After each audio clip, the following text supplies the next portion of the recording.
Welcome to this week's Longview Professional Purchasing Series. My name is Mark Brilliant, the Director of the Advisory Department here at Longview. This week we're focusing on entry-level investments or perhaps first homes in the Boronia and Ferntree Gully area of Melbourne. Now Boronia and Ferntree Gully are about 30 kilometres from the Melbourne CBD, but with Eastlink it's only about 40 minutes into town or down to the Mornington Peninsula for a great weekend away. So it's really well positioned in Metro Melbourne.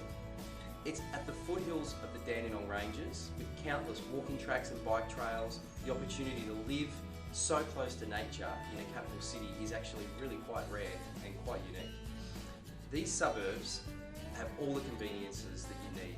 Local strip shopping, the ever-expanding Knox City, you've got private and public schools, trains, buses and recreation facilities, all in a really picturesque and peaceful family environment. Now the median price for Boronia houses and units has been ticking along at about 7.8% growth over the last 5 years, and Ferntree Gully at around 6.5% capital growth over the last 5 years. This week we're separating the properties into two types, recommended properties and properties that we would say are probably better to avoid. Now the first recommended type of properties are older style units built between the 1960s and the 1990s, and why we like that time period is because typically when they were built and developed, the land component that was allocated to each unit was a lot more. You can see in the first example here, the property has 173 square metres with it, meaning that you actually do get a backyard with your unit. Now the first one also has got a terrific character facade, it's got a really nice, attractive period facade that people really love. It's also a single level, which is appreciated by both young and older buyers. And it's been recording around 6.2% capital growth since 2000. So we've gone back and had a look at the statistics of this property sales over the years, and since the year 2000 it's been recording 6.2% annualised capital growth. The second example here has actually got even more land, 231 square metres. You're really getting a proper backyard with these properties, which is the fundamental key, is that you're buying a reasonable land component, not just the house. That property has been recording 6.5% historic capital annualised growth since 2007 when the last records were. And it's got a terrific floor plan. It's got 2 beds, 2 bath and 2 car, again quite unique that with a lot of these older properties you may get a double garage and perhaps a second bathroom, whereas a lot of the newer ones you won't. This property's been slightly updated, but it's got terrific scope for further improvement, and it's got a wonderful floor plan as well. Now this second set of properties are the properties that we would recommend avoiding, and this style of property is called in the industry reverse living.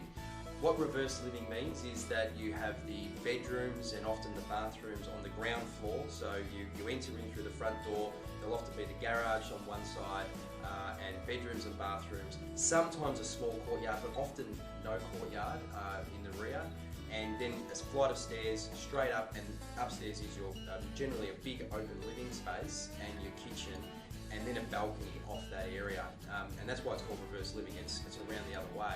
And look, it's typically a style that was, popular down at seaside locations. It's a beach house style that has been getting built in metro areas. It's a lot more popular in closer to the city, but out in the suburbs, it's really not a floor plan that works. We see time and time again, these properties are difficult to lease. They typically take a lot longer to sell, and capital growth is really restricted. There's a few reasons why they simply don't appeal to a wide market. Any older buyer is not interested in having to walk up and down stairs every time they come home. Buyers who have young children or a baby in a pram, again, coming home and every time you come home having to go up and down the stairs every time, it just doesn't suit these kind of buyers. So it really only suits singles or young couples without kids, and that's quite a niche, small section of the market. So when you go to resell it, you're only really appealing to that small section, whereas the single level units that we looked at on the previous slide, they appeal to everybody. So that's why this reverse living style is not something that we're recommending. You can see also here in these two examples, both of them are only on less than 100 square metres of land. So for these prices, around 500,000, you're buying less than 100 square metres of land. Whereas the previous two examples, similar prices, you're getting 170 and over 200 square metres of land. And remember, it's the land that's appreciating in value. The house that sits on it is actually getting older and depreciating in value.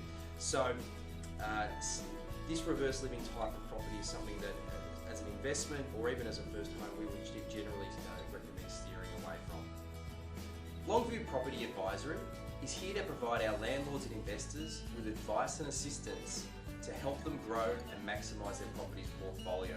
We offer a range of services to our clients, including property assessment and selection, off-market property purchasing, property performance and portfolio reviews, renovation and development advice, negotiation and auction bidding assistance, as well as vendor advocacy to help people sell.